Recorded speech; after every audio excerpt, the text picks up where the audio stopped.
در این روز سید جمعه دعای نیک برای دوستانم.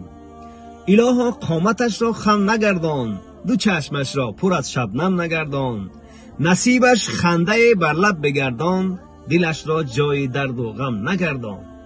خدایا حال او را خوش بگردان، ز عمر نازنینش کم نگردان.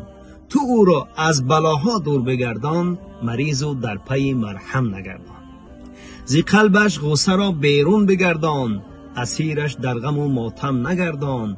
خدایا خالقا شادش بگردان، گرفتارش در این عالم نگردان.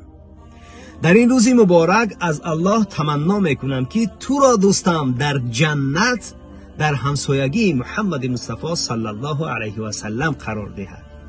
تو نیز در حق ما دعا کن. فداك مدامعي شوقا، فداك قصائدي حب.